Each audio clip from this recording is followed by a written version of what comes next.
दो शब्द कहना चाहूँगी लघु कथा के लिए।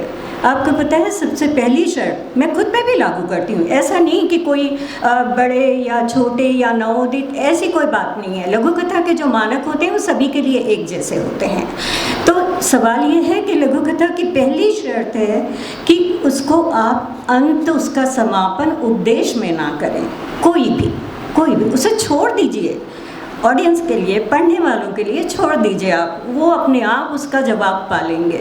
ये पहली शर्त। दूसरा ये जो मैं कई बार बोल चुकी कि उसे मधुमक्खी का डंक होना चाहिए, या फिर अर्जुन जिस तरीके से मछली की आंख में तीर मारते हैं उतनी एकाग्रता होनी चाहिए घटना, दृश्य या वातावरण पर। हालांकि इसमें शब्दों की मितव्ययिता बहुत ज़रूरी है। जितने कम शब्दों का आप इस्तेमाल करें, जितनी मारक हो, उतना ज़्यादा बेहतर है। तो ये कोई कहने वाली बातें अब नहीं रही। लघु कथा और छोटी कहानी, इनमें एक बुनियादी फ़र्क है, इसको सिर्फ हमको समझना है।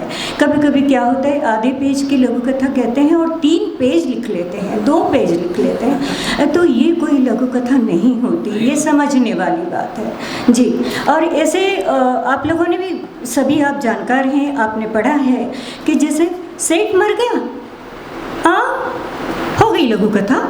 अरे तो एक पंक्ति की लघु कथा से लेकर के 1.5 या 2 पेज तक मान्य कहा जाता है। मुझे तो ऐसा लगता है कि जितना लघुतम कलेवर है, और जैसे कि मैडम भूटानी ने सांकेतिकता जो दी है एक कांटे विहीन कैक्टस के माध्यम से, तो हमारे पास ऐसे माध्यम होने चाहिए कि जिनके जरिए हम अपनी बात की संप्रेषणीयता को बढ़ा सकें।